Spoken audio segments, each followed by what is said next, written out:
I'm Jay Fidell.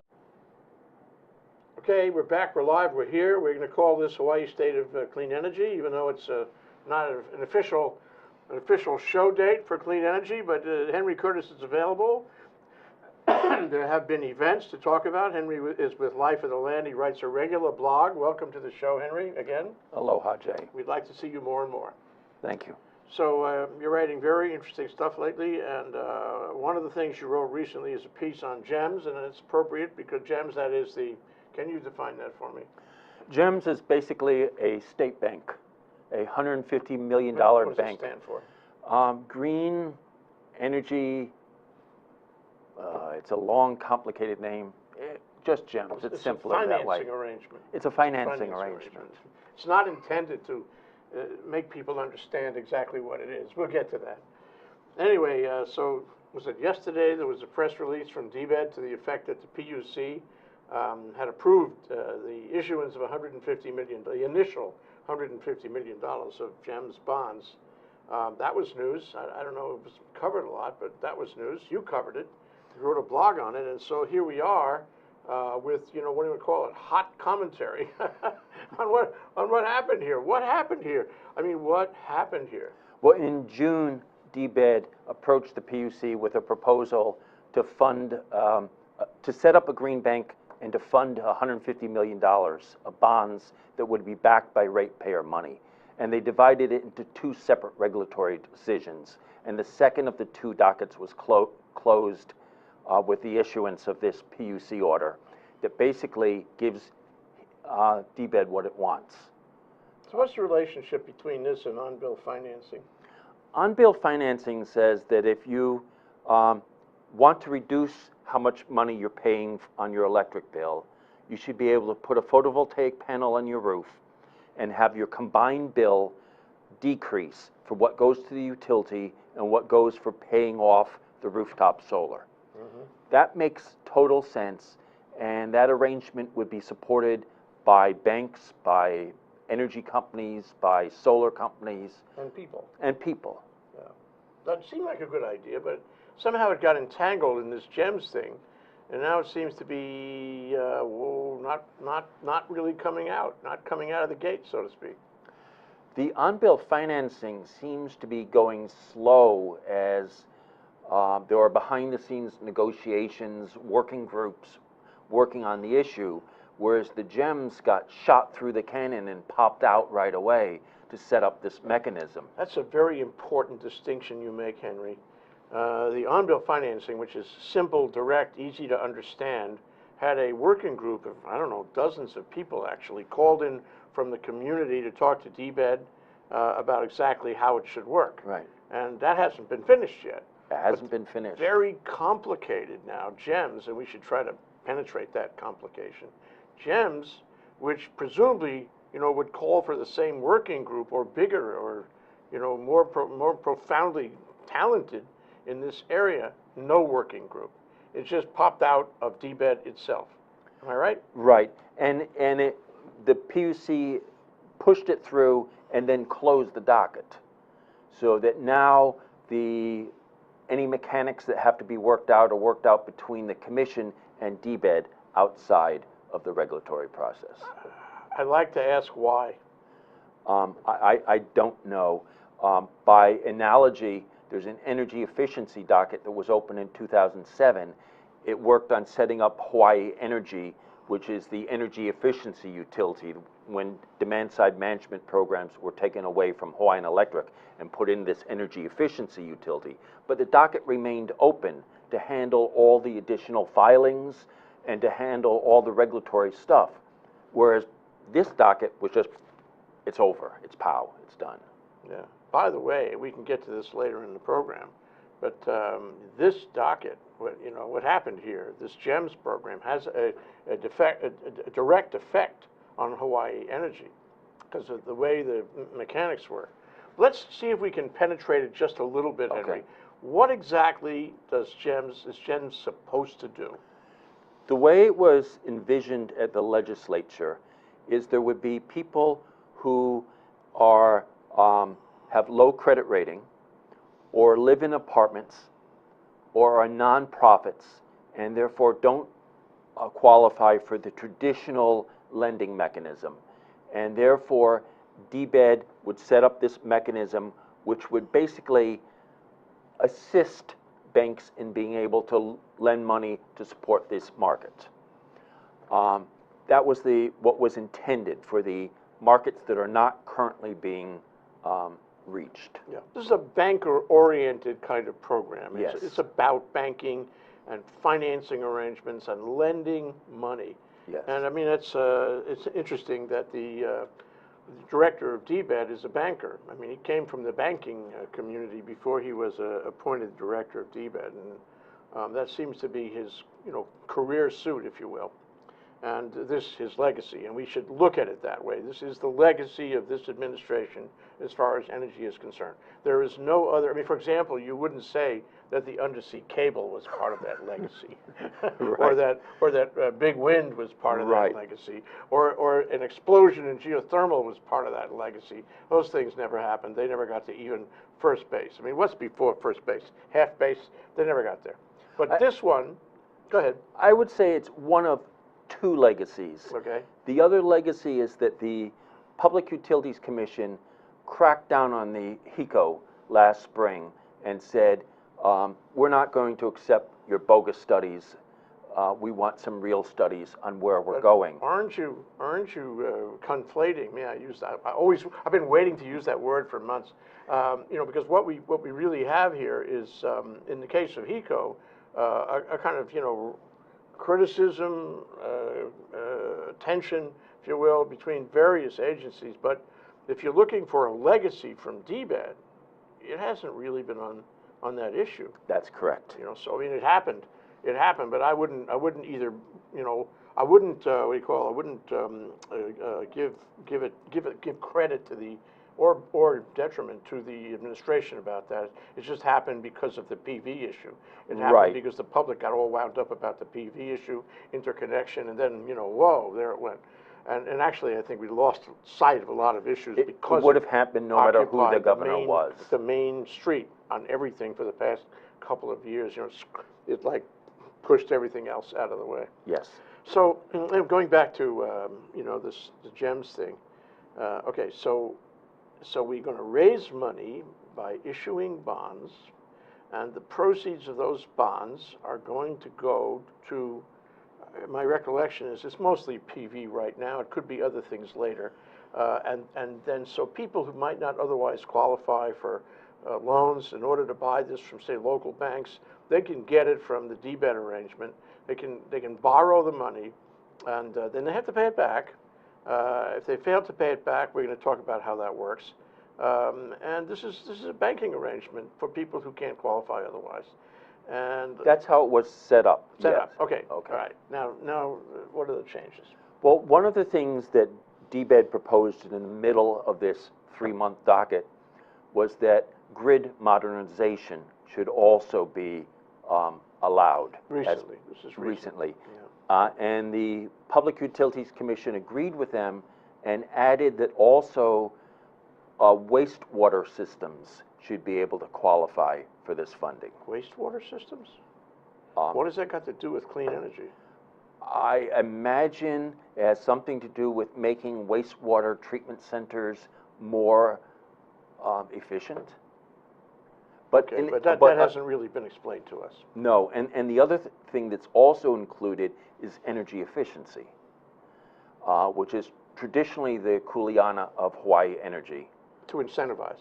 And apparently the funds can also now be used, the GEMS funds can also be used to support energy efficiency. Well, my understanding is that at least some of the money that was going to go to the energy efficiency program is going to be taken out of the energy efficiency program, and it's going to be put instead into this GEMS program. So the energy efficiency agents will not have as much as they had before. And it's interesting because the energy efficiency group has a cap on how much money management can expend, whereas there is no cap for the GEMS program. Thank you. Okay, so how does this roll out? It rolls out that well, first DBED is the entity that is in charge of it right now until they set up an attached agency. Another agency? And the attached agency is the head of DBED, the head of finance, the administrator of the state energy office, and 2 governor appointees. So it would be a 5-member administration attached to DBED. But what I think I heard you say is that everybody there is appointed by the governor, directly or indirectly. Yes. Yes. You know, you made that point in your article this morning. Yeah. Yeah. So that's a little troubling, and this is because it's another agency. That's just what we need, another agency to handle only one element of, you know, there's a big issue at the beginning of the Abercrombie administration about creating an energy authority. Do you remember? Right. We never did that. We never created another agency for energy. Energy does not sit on the cabinet. Energy does not have its own agency. In the whole big state government, there's no agency specifically responsible for energy, even though it is, you will agree with me, it's the most important initiative we have going forward to save our state from all kinds of stuff.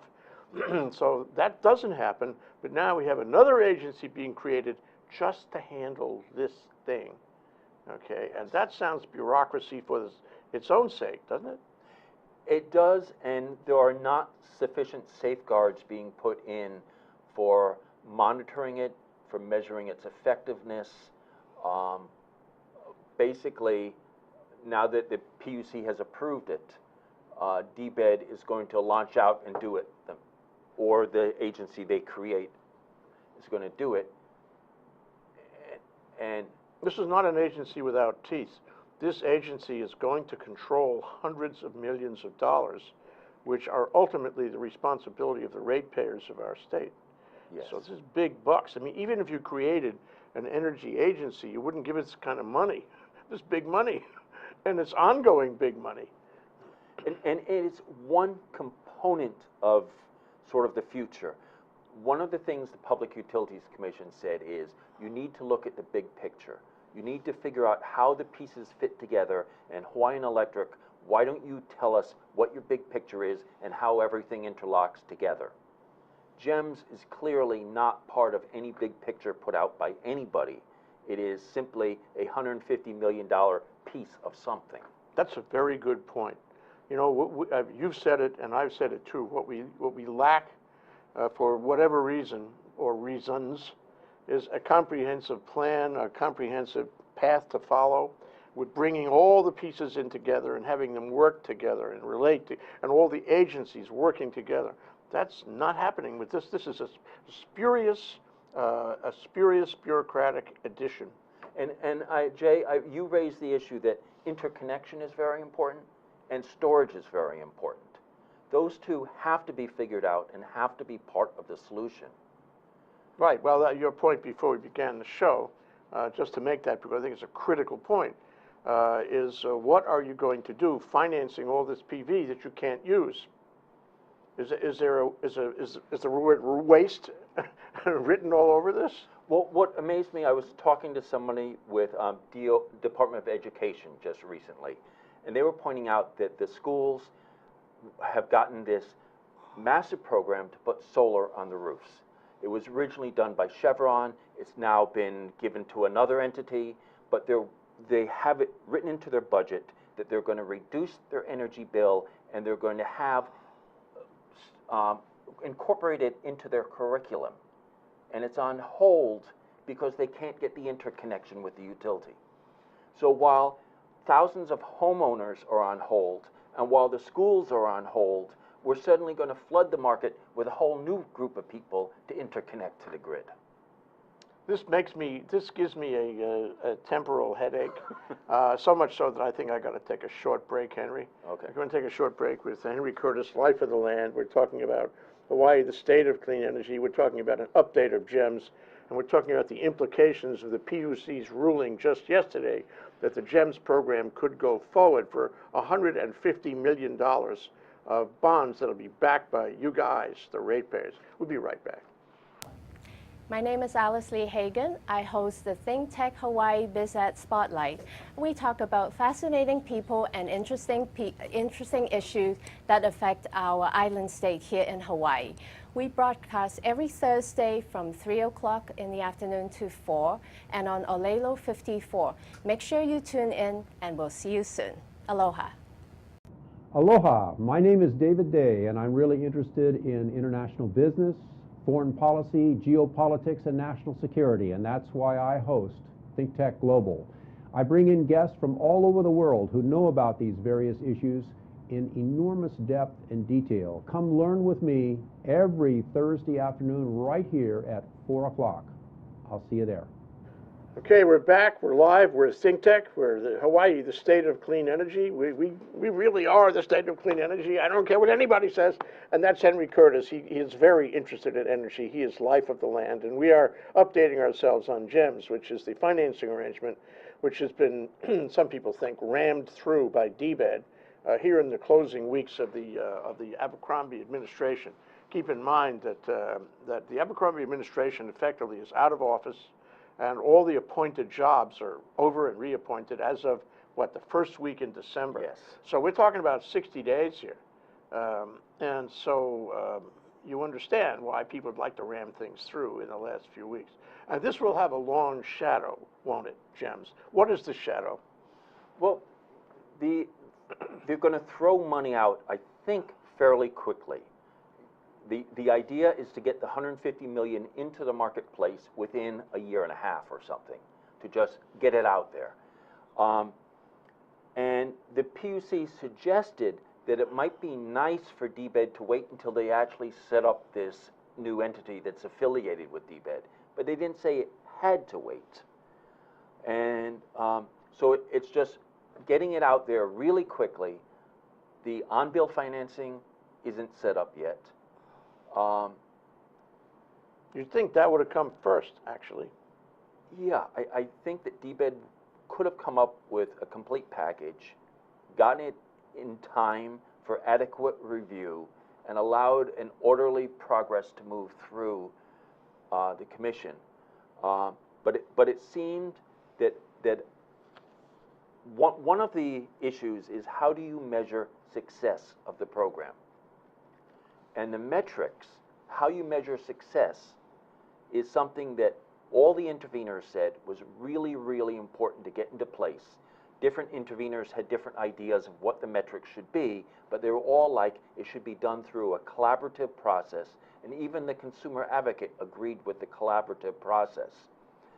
But the PUC said we should go with an initial list, and then DBED and the PUC will work on the list. And then when it's done, the interveners can comment on it even though the docket is closed.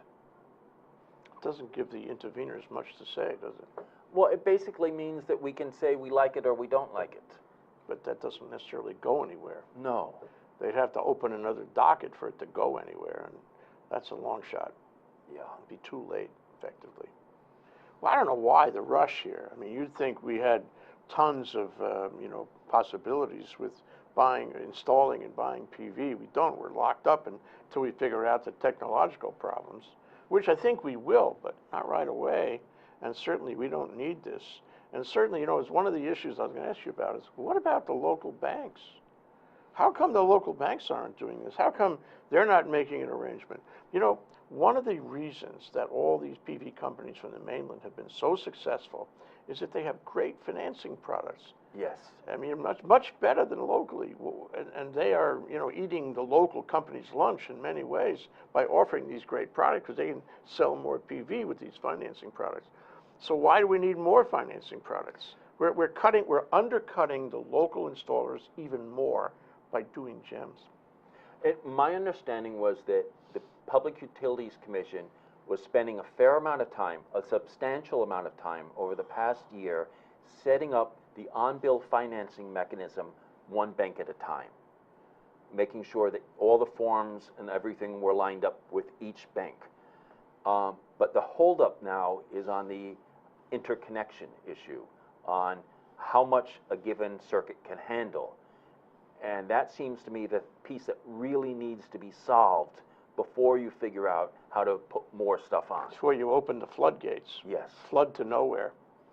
One of the issues, and I think you covered it in your article, is this has been opaque.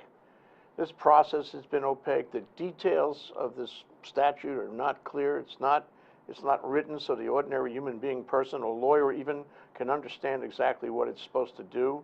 It leaves a lot to vagary. It leaves a lot to, we're going to call it administrative discretion. I'm making Yes. that up.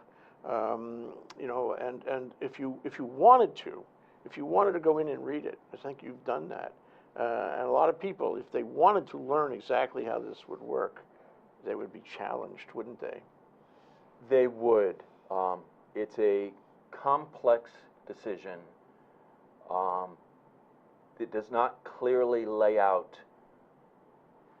what the parties must do. It gives enormous flexibility and discretion to DBED, which is not the most open agency to the community. Where's the legislature? The legislature was riding herd on DBED. Where did it go? Well, on this particular issue, the legislature gave it to the PUC, figuring that the PUC would exercise the authority and overview to make sure that the DBED program worked. Okay. All right, well, there you have it. You know, the other thing I was going to ask you about is how is the common ratepayer or taxpayer affected by all this? I mean, I think people often forget that what you spend, you have to pay for. And what you lend out or don't get back sometimes, you also have to pay for that. So how am I, as a ratepayer, affected by the way this is presumably going to go forward?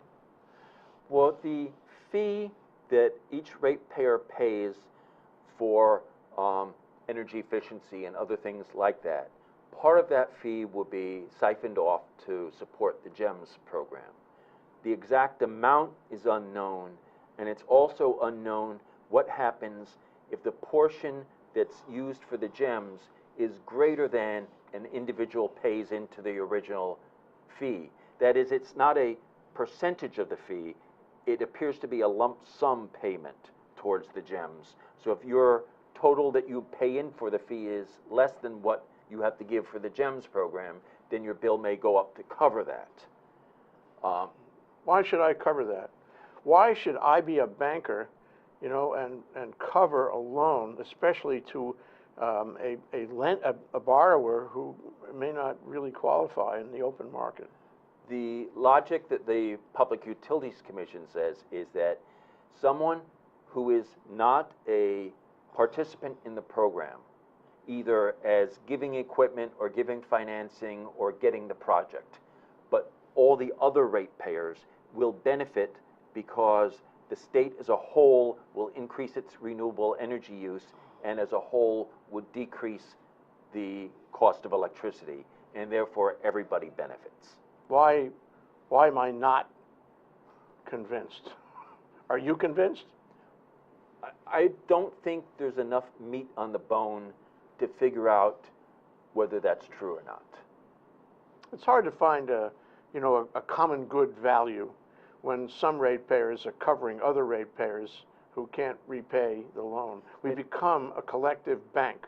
There are institutions called banks that should be doing that. Yeah. And one of the major issues is unbundling the bill, so you know how much of your bill used for different aspects of what you're paying for. How much of your bill goes for generation? How much goes for transmission? How much goes for energy efficiency? If you can unbundle it, then you can find ways of doing different parts of it cheaper or more effectively. But if the bill is all combined, as it is now, then it's very hard to figure out whether there are cross subsidies going on. Yeah. And we must, in going forward on this, the ratepayers, the taxpayers, we must understand it. I think what happened at the beginning of the Clean Energy Initiative, everybody agreed on these, some basic philosophical principles. That's easy. But now you get into the weeds on it. We have to understand what's going on. We can't not understand, and it's complex, and there's all kinds of risks and problems. But we have to force ourselves to understand. It's one of the reasons I like you writing your stuff. Can we take a couple of minutes and just take a look at a piece that I wrote for the Star Advertiser, which I read, and put into video. We'll just take at least most of it, and that way you'll see what I think anyway. and then we can use that to springboard on other issues. Okay, can we do that, control room?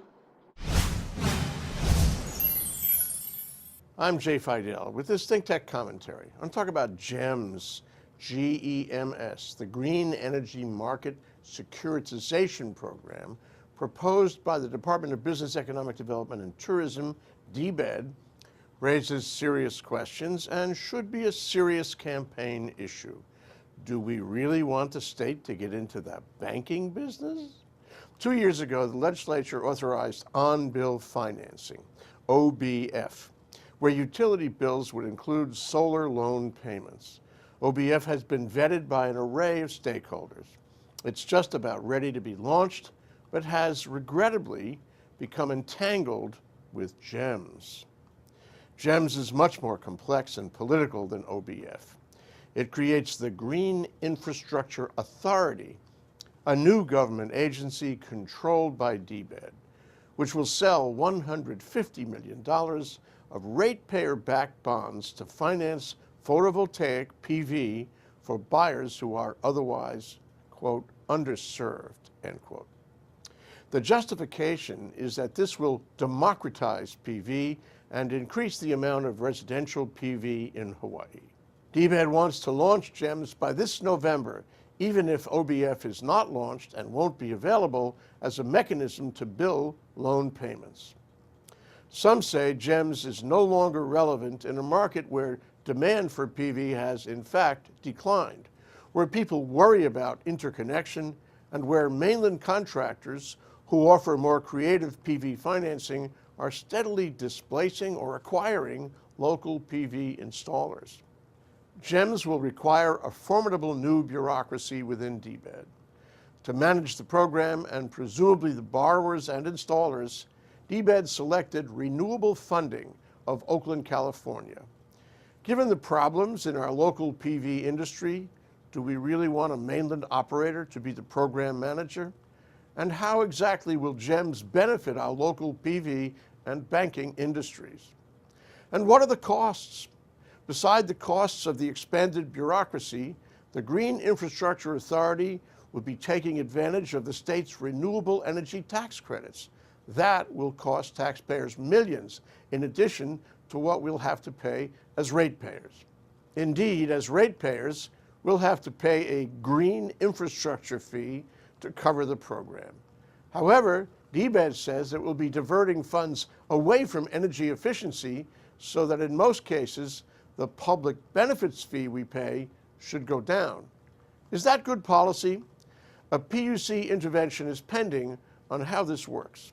DBED says GEMS won't compete with or replace commercial lending because it's focused on buyers who have low credit scores. But that's no comfort.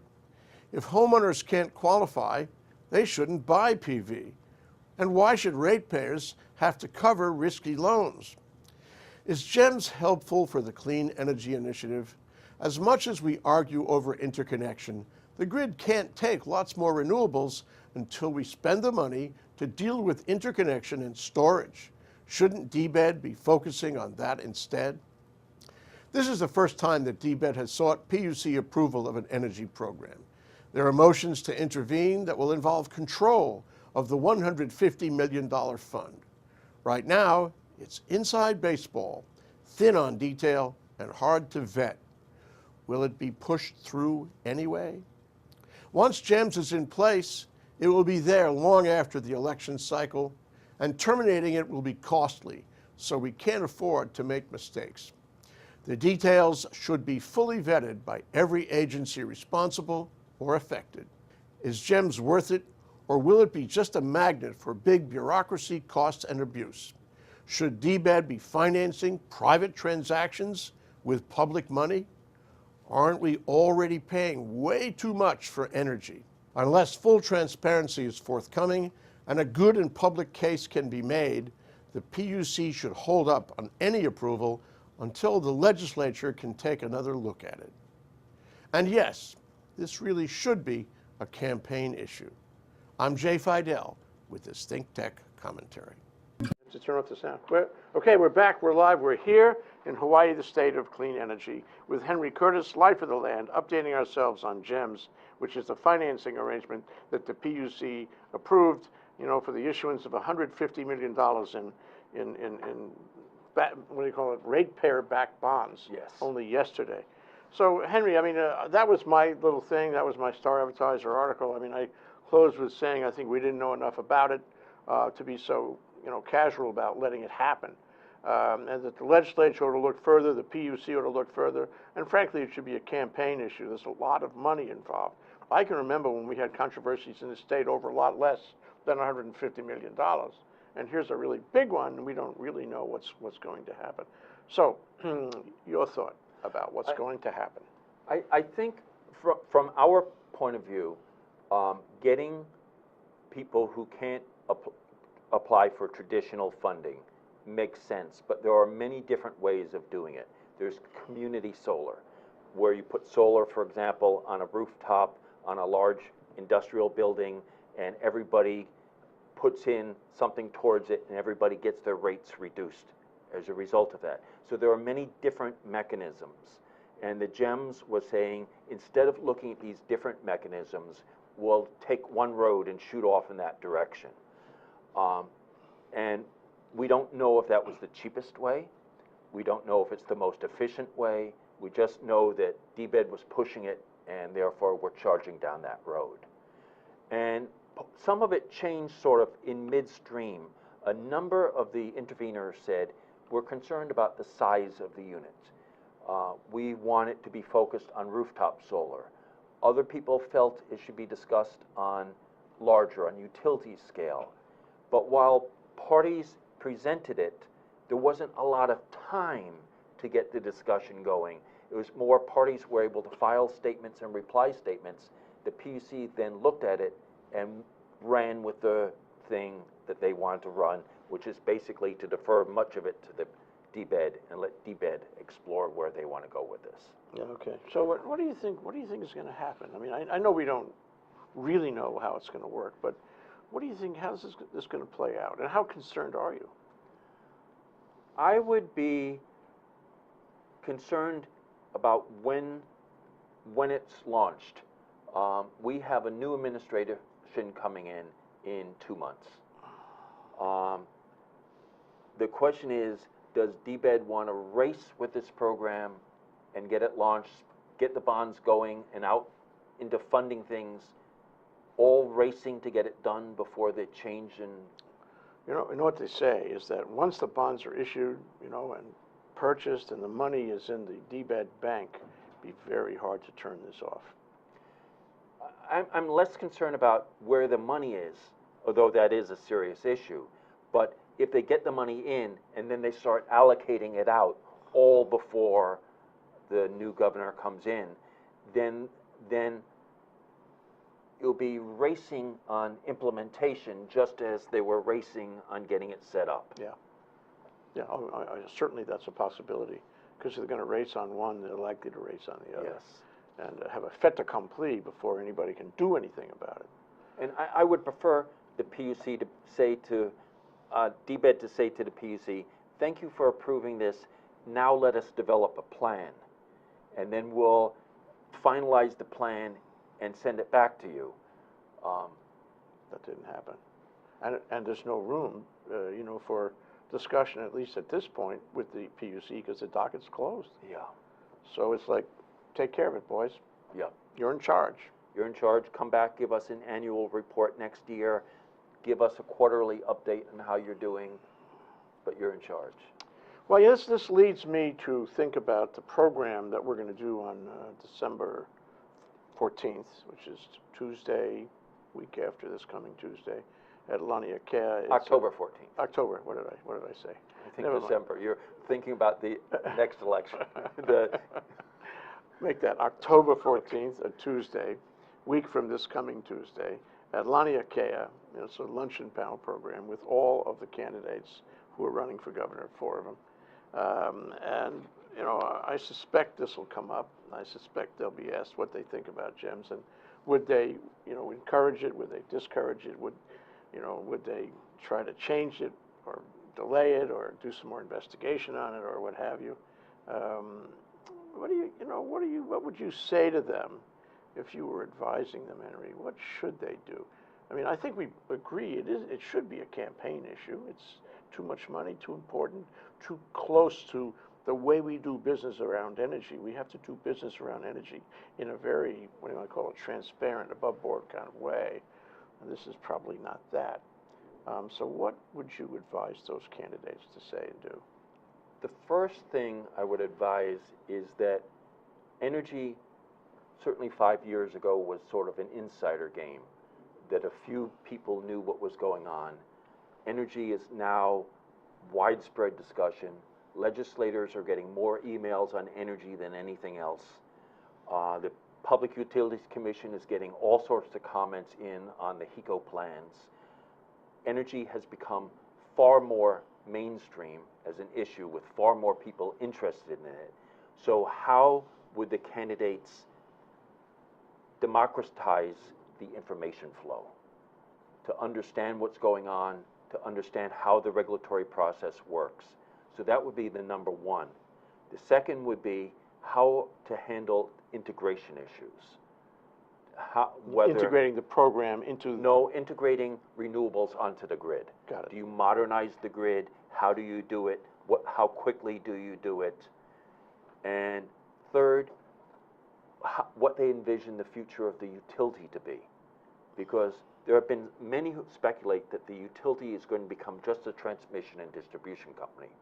Others think it should be the not only generation and transmission and distribution and storage, but they should also launch a campaign to own rooftop solar, which is one thing the utility is considering. Yeah, well, I wondered back in 2008 why they didn't get directly involved in clean energy then. I mean, they made some sort of policy decision back in, it was a decision they made on their own, not to do it, to let, RFP, let somebody else do it and all that. But interesting, we would be in a different spot if they had made that decision the other way. We would be in a different position if the leadership of the utility listened to their rank and file who have a real understanding of what's going on. I think the leadership is extremely cautious, and there are a number of ideas bubbling up among the rank and file within the utility. Henry, I'm glad you raised that, because it was only yesterday, when Alan Oshima was sitting in your chair yesterday afternoon, and it was very encouraging what he was saying. You should look at it. It's on our channel on ThinkTechHawaii.com. He was sort of laying out his views. He's very experienced in regulatory matters and utility matters, about sort of a different approach and changing things in the utility to be closer to the people and not to be so mechanical as in the past. It'd be very interesting. I'd be interested in your reaction to that. And Alan Oshima has background with KIUC, with Kauai Electric Division, with a broader arrangement. So, yeah, I would be interested to see that and to see how he envisions transforming the company. He's kind of an everyman in a way. You say to yourself, if I was sitting in that chair, what kinds of things would I do? And then he tells you, and you say, gee, I would do it that way too. It's a matter of Hawaii style, relating to people, opening yourself up for relationships, all that. So we may have a different paradigm in our hands anyway, because of this serendipitous change. So, but anyway, what I hear you saying, and I think it's important to include it in our discussion, is that we collectively, have been working on this together, and it has created a kind of culture, an energy culture, if you will, in Hawaii. Yes. We were naive maybe in 2008 and before, even way before, and we have had hard times and hard knocks. We may be coming into the sunlight here. We may be developing a sense of working together, as you said, being transparent, hearing what people have to say, and creating, most important thing of all, creating a comprehensive plan. Wouldn't that be something? And the question then goes back to your point about GEMS, is that GEMS is not in the same direction. It is a spurious initiative which cannot be, is not and cannot be part of a comprehensive plan. I'm not sure I would go quite that far. Go as far as you want. Certainly, Hawaii as a state has far more intermittent wind and solar than any other place in the United States. We are certainly on the cutting edge. And being on the cutting edge, we need to look at things holistically to come up with a plan before you put the pieces into place. And so GEMS in some form might be a piece of the whole, but we really need to figure out what the whole is before we build the pieces. I don't know what else to say, Henry. You know, you always have these wonderful statements, and I always say, gee, can we add anything to that? I think we've come to the end of our show. Is it okay? Excellent. I think we can leave it right there, and I think that's a very positive. Do you want to add anything? Now's the time. Thank you for having me on the show. Thank you for raising the issue of energy to a higher profile in this state, and good luck with the future. Thank you, Henry. Thanks for coming down. We'll Thank talk you. again. Aloha. Aloha.